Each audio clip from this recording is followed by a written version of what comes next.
আজকের আমার আলোচনার বিষয় হচ্ছে যে ক্রিটিক্যাল আন্ডারস্ট্যান্ডিং অফ আইসিটি যে পেপারটা আছে, সেখানে আমাদের প্র্যাকটিক্যালের বিষয় হচ্ছে যে কিভাবে আমরা টিচিংয়ের যেই কন্টেন্ট মাল্টিমিডিয়ার সাহায্যে কিভাবে ডেভেলপ করব।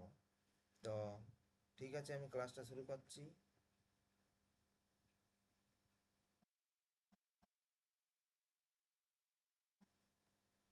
তো শুরু করছি, বুঝলেন। তো প্রথমে আমাদের ক্লাসটা শুরু করার আগে আমার টপিক হচ্ছে যে প্যাভলভের ক্লাসিক্যাল কন্ডিশনিং বা প্রাচীন অনুবর্তন তত্ত্ব। তা সেই প্রাচীন অনুবর্তন তত্ত্ব জানার পূর্বে আমাদেরকে আচরণ কি বা এবং শিখন কি সেই সমস্ত বিষয়গুলো জেনে নিতে হবে। তাহলে আচরণ হচ্ছে যে আমাদের কোনো একটা উদ্দীপকের পরিপ্রেক্ষিতে যে আমাদের দৈহিক পরিবর্তন হতে পারে, বা আমাদের যে অবস্থার পরিবর্তন হতে পারে বা মানসিক পরিবর্তন হতে পারে, সেটা হচ্ছে আচরণ। বা কি প্রতিক্রিয়া করছে উদ্দীপকের পরিপ্রেক্ষিতে, সেটা হচ্ছে আমাদের আচরণ। তাহলে আচরণ জেনে নিলাম। এরপরে হচ্ছে কি শিখন কি। শিখন হচ্ছে যে অতীত অভিজ্ঞতা এবং প্রশিক্ষণের মাধ্যমে যে আচরণ ধারার আমাদের পরিবর্তন ঘটছে, সেটাই হচ্ছে শিখন। তো যেটাকে বলা হচ্ছে যে learning is the modification of behaviour through experience, অর্থাৎ অভিজ্ঞতার মাধ্যমে বা দক্ষতা অর্জনের মাধ্যমে যে আচরণ ধারার পরিবর্তন, সেটা হচ্ছে শিখন। তো আমাদের যেহেতু আলোচনার বিষয় ক্লাসিক্যাল কন্ডিশনিং, তো ক্লাসিক্যাল কন্ডিশনিং হচ্ছে আমাদের প্রত্যেক ব্যক্তির মধ্যেই কিন্তু সেটা ঘটানো যায়। একটা প্রিভিয়াসলি যে নিউট্রাল স্টিমুলাস থাকে, সেটার পরিপ্রেক্ষিতে সেটা আমাদেরকে যদি রিপিটেডলি করা হয়, তাহলে রিপিটেডলি করার পরে সেটা আমাদের কি হয়, সেটার সঙ্গে আমরা সংযুক্ত হই এবং তার ফলে সেটা আচরণ দ্বারা পরিবর্তন ঘটে। এই ক্লাসিক্যাল কন্ডিশনিং তত্ত্বটি করেছিলেন কি, এ, আইভান প্যাভলভ একটি কুকুরকে নিয়ে পরীক্ষাটা করেছিলেন তিনি। তো আমার বিষয় হচ্ছে, আলোচনার বিষয় ক্লাসিক্যাল কন্ডিশনিং। তো ক্লাসিক্যাল কন্ডিশনিং কি সেটা আমাদেরকে জানতে হবে। এই ক্লাসিক্যাল কন্ডিশনিং বা প্রাচীন অনুবর্তন তত্ত্ব হচ্ছে যেটা একটা কোনো উদ্দীপকের পরিপ্রেক্ষিতে যে আমরা স্বাভাবিক আচরণ করি, সেই স্বাভাবিক উদ্দীপকের পরিপ্রেক্ষিতে সাধারণটা আমাদের কিন্তু সেটা সব দিনেরই। তাহলে সেই সাধারণ উদ্দীপকের পরিবর্তে যখন আমরা একটা অস্বাভাবিক উদ্দীপককে সেখানে উপস্থাপন করছি এবং আচরণটা যখন আমাদের সেই একই ধরনের আচরণেই সংগঠিত হচ্ছে, তখন তাকে বলা হচ্ছে আমাদের প্রাচীন অনুবর্তন তত্ত্ব। তাহলে সেই প্রাচীন অনুবর্তন হচ্ছে যে আমাদের একটা কোনো স্বাভাবিক উদ্দীপকের জায়গাতে যখন একটা অস্বাভাবিক উদ্দীপককে রাখা হচ্ছে এবং আচরণটা আমার যদি স্বাভাবিকই হয়, তাহলে যে অনুবর্তনটা ঘটছে সেটাই হচ্ছে কিন্তু আমাদের প্রাচীন অনুবর্তন। বোঝা গেছে? তাহলে এই প্রাচীন অনুবর্তন তত্ত্বটা আমাদের ডেভেলপ করেছিলেন কে, আইভান পেভলভ। তিনি এই শারীরবিজ্ঞানে, তিনি কিন্তু চিকিৎসাবিদ্যাতে তিনি রাশিয়ান শারীরতত্ত্ববিদ ছিলেন, এবং তার সাথে তিনি কিন্তু নোবেল পুরস্কারও পেয়েছিলেন চিকিৎসা বিজ্ঞানে। যাই হোক, তো এই আমাদের তত্ত্বটা জানতে গেলে আমাদেরকে কয়েকটা বিষয় জানতে হবে, যেমন স্টিমুলাস কি বা রেসপন্স কি। তো স্টিমুলাস হচ্ছে যে যে বিষয়টার বা যে কন্টেন্টটা বা যে থিংটার উপরে আমাদের মাইন্ড চেঞ্জ হচ্ছে বা আমরা বিহেভিয়ারাল যে চেঞ্জ আসছে, সেটাকে বলা হচ্ছে স্টিমুলাস, অর্থাৎ উদ্দীপক। আর রেসপন্স কি, রেসপন্স হচ্ছে যখন কোনো একটা বিষয়ের থেকে বা কোনো একটা জিনিসের থেকে আমরা যে প্রতিক্রিয়াটা করছি, সেই প্রতিক্রিয়াটাই হচ্ছে রেসপন্স। বুঝা গেল? মানে কি রকম আমরা আচরণ করছি, কি রকম আমরা কাজ করছি, সেটা হচ্ছে আচরণ। আর এই কন্ডিশনিং বিহেভিয়ারাল সাইকোলজি হচ্ছে যেটা আমাদের একটা রিয়েকশন হচ্ছে রেসপন্স এবং স্টিমুলাসের মধ্যে, অর্থাৎ উদ্দীপকের সাথে যে আমাদের প্রতিক্রিয়া, তার যে একটা প্রতিফলন, সেটা হচ্ছে আমাদের ক্লাসিক্যাল কন্ডিশনিং। সেটা যে কোনো ব্যক্তি হতে পারে বা যে কোনো প্রাণীর মাধ্যমেই কিন্তু তার শিখন ঘটাতে পারি বা তার আমরা অনুবর্তন ঘটাতে পারি। অর্থাৎ আমাদের যে যে কোনো প্রাণীর মধ্যে কিন্তু আমাদের সেটা শিখনটা ঘটে থাকে অনুবর্তন তত্ত্বের মাধ্যমে। এখানে ছবির মাধ্যমে দেখানো আছে, দেখো স্টিমুলাস রেসপন্স। দেখো এইখানে যে কুকুরটা আছে, সেই কুকুরটা নিয়ে তিনি পেভলভ পরীক্ষা করেছিলেন। সেই কুকুরটাতে পরীক্ষা করেছিলেন, এই কুকুরটা ছিল একটা ক্ষুধার্ত কুকুর, যাকে তিনি তার পরীক্ষাগারে টেবিলের উপরে রেখেছিলেন। এবং টেবিলের উপরে রাখার পরে তিনি সেখানে তাকে খাবার দিতেন, খাবারের সাথে সাথে ঘন্টার ধ্বনি বাজাতেন, ঘন্টার ধ্বনির সাথে সাথে তার যে লালা নিঃসরণ হতো, তার একটা টেস্ট টিউব লাগানো হতো গলার মধ্যে। এবং দেখো কুকুরটা বাঁধা আছে, বেশি নড়াচড়া না হলে তো রুম থেকে বার হয়ে যাবে বা টেবিল থেকে নেমে দেবে। তাহলে যথেষ্ট কিন্তু পরীক্ষা করার জন্য উপযুক্ত ব্যবস্থা করা হয়েছে সেখানে, এবং তিনি এই কুকুরের সাহায্যে পরীক্ষাটি করিয়ে দেখিয়েছিলেন। তো এই পরীক্ষাটা বোঝার আগে আমাদের কয়েকটা কম্পোনেন্ট আছে, সেই কম্পোনেন্টগুলো হচ্ছে যেমন একটা হচ্ছে আনকন্ডিশন স্টিমুলাস।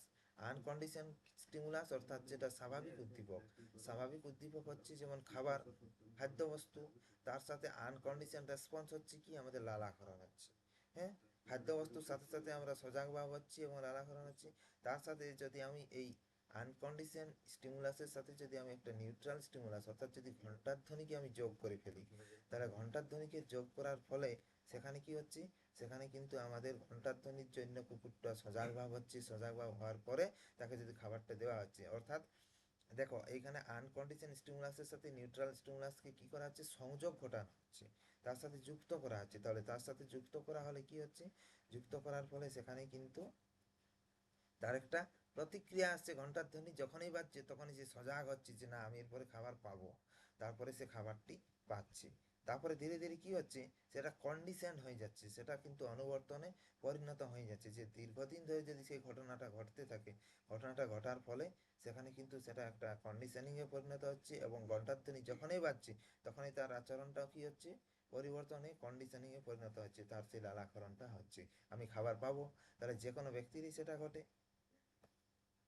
যেমন দেখো এখানে এগুলাই আমরা বিশ্লেষণ করেছি যে আনকন্ডিশন স্টিমুলাস কোনটা, সেটা হচ্ছে খাবারের গন্ধ বা খাবার, সেটা হচ্ছে যে কোনো ব্যক্তিরই হতে পারে। আমরা প্রায়ই যে শিখে থাকি যে কোনো একটা খাবার পাই, খাবার দেখলেই আমাদের গন্ধ আসে, তাহলে সেটা হচ্ছে আমাদের আনকন্ডিশন স্টিমুলাস। আবার কন্ডিশন স্টিমুলাস কোনটা, যেটা ঘন্টার ধ্বনি, আমরা যেটা ঘন্টার ধ্বনির সাথে সংযোগ ঘটানো হলো, যেটা খাবারের সাথে সাথে তাকে একটা মানে অনুবর্তিত করা হলো, তাকে একটা সংযোগ ঘটানো হলো, সেটা হচ্ছে আমাদের কন্ডিশন স্টিমুলাস, সেটা হচ্ছে ঘন্টার ধ্বনি। এরপরে আনকন্ডিশন রেসপন্স কি ছিল, আমাদের স্যালাইভেশন হতে ছিল বা লালা নিঃসরণ হতে ছিল, লালাক্ষরণ হতে ছিল।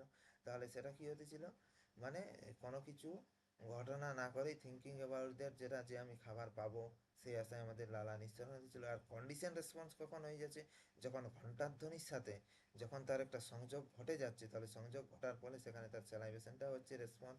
কার ধরুন হচ্ছে, ঘন্টার ধ্বনির ধরুন। এখানে কিন্তু খাবারের ধরুন হচ্ছে না, এখানে ঘন্টার ধ্বনি যেহেতু, সেই ঘন্টার ধ্বনির জন্য তার লালা নিঃসরণ হচ্ছে। সেখানে তখনই সে বুঝতে পারছে যে আমি খাবার পাবো, তার জন্য তার লালা নিঃসরণ হচ্ছে। দেখো এইখানে আমি একটা তোমাদেরকে ভিডিও দেখাচ্ছি।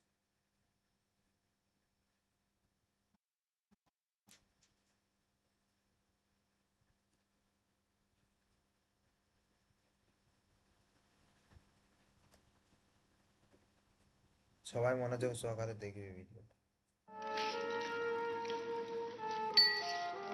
Pavlov's aim was to discover what caused saliva to flow.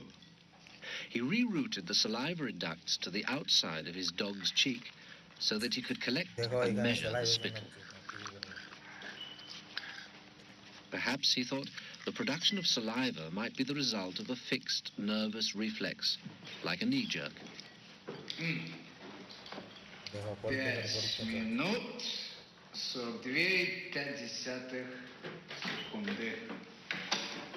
After taking many measurements of spittle, he confirmed that the dogs drooled automatically when their tongues touched food. দেখো লালা নিঃসরণ হয়েছে। He called the response the salivation reflex. 4,5. Хорошая собачка. Я предлагаю поменять собаку. But his work started to run into trouble. As his dogs became familiar with the experimental routine, they started to fill their cheek tubes before Pavlov had a chance to stimulate their tongues. The dogs were learning to anticipate food. Pavlov tried a new technique. He erected screens so that the dogs couldn't see what was going on. Before passing meat through the hatch, he introduced a stimulus that was totally unrelated to feeding, খাবারটা stimulus হিসেবে introduce হয়েছে। a ticking metronome. এরপরে দেখো বাজাচ্ছে, এটা ভাবছে কান খাড়া করে যে কী ঘটনা ঘটছে। তার সাথে সাথে তাকে খাবারটা দেওয়া হয়, ঘন্টা কমিতে বাজাচ্ছে। At first, the dog dripped saliva into its cheek tube only when the food appeared. But after a number of trials, the dog began to connect the ticking with the arrival of meat.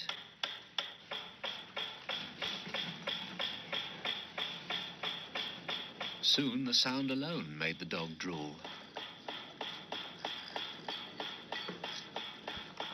Eventually, the dog salivated as much to the ticking itself as it did originally to the presentation of food. তার দেখো Полная. salivation Идите হয়ে গেছে। сюда. ঘন্টার ধ্বনির সাথে সংযোগ ঘটে গেছে already। Что я говорил? He called this new response the conditioned reflex. Собака. দেখো আবার ঘন্টা বাজছে।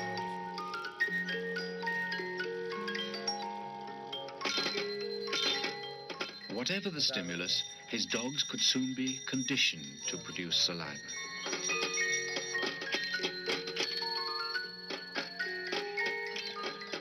Pavlov believed that he had discovered how animals learned, even in the wild.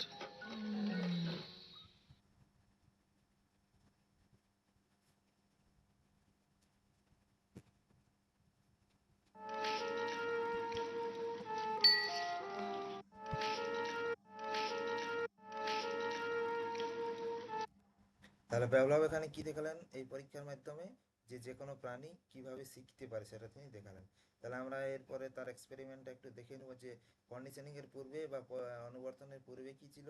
সেখানে একটা আনকন্ডিশন স্টিমুলাস ছিল, যেটা খাদ্যবস্তু ছিল, তার দরুন তার লালা নিঃসরণ হতেছিল, সেটা ছিল আনকন্ডিশন সেলাইভেশন ছিল। খাদ্যের দরুন আমাদের অটোমেটিক্যালি কিন্তু লালা নিঃসরিত হয়, সেটা আমাদের অর্গানিজমের জন্য হয়, শারীরিক যে অর্গানিজমগুলো তার জন্য হয়। তারপরে হচ্ছে কি, সেখানে একটা ঘন্টার ধ্বনি নিউট্রাল স্টিমুলাসকে যোগ করা হলো, বুঝা গেল। তাহলে সেখানে যোগ করার ফলে সেখানে তার একটা কিছু একটা পরিবর্তন দেখা যাচ্ছে, যে তার সেখানে কোনো সেলাইভেশন হচ্ছে না, কিন্তু সেখানে তার সজাগ ভাবটা হচ্ছে ঘন্টার ধ্বনি হওয়ার। প্রথমে তার সেলাইভেশন হয়নি, তারপরে ডিউরিং কন্ডিশনিংয়ে কি হচ্ছে, ডিউরিং কন্ডিশনিংয়ে তার করা হচ্ছে ঘন্টার ধ্বনি বাজা হচ্ছে, তার সাথে সাথে খাবারটা দেওয়া হচ্ছে, তখন তার সেলাইভেশনটা হচ্ছে। এই যে সেলাইভেশনটা তার, সেটা কিন্তু আনকন্ডিশনিং আনকন্ডিশন রেসপন্সেই হচ্ছে, সেটা সেলাইভেশনটা। কারণ তার সাথে ঘন্টার ধ্বনির সাথে সে খাবারটাও পাচ্ছে বলে তার সেটা আনকন্ডিশন রেসপন্স থাকছে, বুঝা গেল। তাহলে দেখো ঘন্টার ধ্বনির সাথে খাবারটা এখানে সংযোগ ঘটানো হচ্ছে, সংযোগ ঘটানোর ফলেই সেখানে কিন্তু খাবার তার সেলাইভেশনটা হচ্ছে বা লালা নিঃসরণটা হচ্ছে। তাহলে সেটা কিন্তু ধীরে ধীরে তার কন্ডিশন স্টিমুলাসে পরিণত হচ্ছে। এই কন্ডিশন স্টিমুলাস থেকে ধীরে ধীরে তার কন্ডিশন হয়ে যাবে, এরপরে সেলাইভেশনটা। আফটার কন্ডিশনিং বা অনুবর্তনের পরে কি ঘটছে, অনুবর্তনের পরে ঘটছে যে সেখানে তার যে নিউ কন্ডিশন স্টিমুলাস হলো একটা, কোনটা হলো না ঘন্টার ধ্বনিটাই তার এখন কন্ডিশনিং স্টিমুলাস হয়ে গেল। তাহলে সেখানে সেটা যদি আমাদের অনুবর্তিত উদ্দীপক হয়, তাহলে সেলাইভেশনটা হচ্ছে অনুবর্তিত প্রতিক্রিয়া। তাহলে সেখানে ঘন্টার ধ্বনি যখনই বাজছে, আমরা পরীক্ষাতে দেখলাম যখনই ঘন্টার ধ্বনিটা বাজছে তখনই আমাদের কি হচ্ছে, লালা নিঃসরণ হচ্ছে। মানে সে খাবারের আশা করছে যে না, তার সাথে একটা সংযোগ ঘটে গেছে যে ঘন্টার ধ্বনি বাজলেই আমি খাবার পাবো, তাহলে তার জন্য তার সেখানে কি হচ্ছে, সেখানে সেলাইভেশনটা হচ্ছে। অর্থাৎ ঘন্টার ধ্বনির সাথে সরাসরি তার যে লালা নিঃসরণ সেটা কিন্তু সংযোগ ঘটে গেল, বোঝা গেল। তাহলে আমরা আজকে পরীক্ষাটি আলোচনা করলাম। এই পরীক্ষাটি যদি আমরা কোনো একটা বাচ্চা শিশুর উপরে করি, তাহলে বাচ্চা শিশুটিও কিন্তু ধীরে ধীরে একটা অনাবর্তিত উদ্দীপকের দরুন কিন্তু তার আচরণটাও সেটা পরিবর্তিত হয়ে যাবে। তাহলে যে আমরা জীবনে কিন্তু এরকমভাবে বিভিন্ন অভিজ্ঞতা শিখি বা বিভিন্ন কাজ, ধরো অঙ্ক করার ক্ষেত্রে দেখবে অঙ্ক একটা হয়তো প্রথমে ভুল করলি, তারপরেও ভুল করলি, তারপরে আবার আস্তে আস্তে কিন্তু তাদেরকে শিখিয়ে দেয়। বা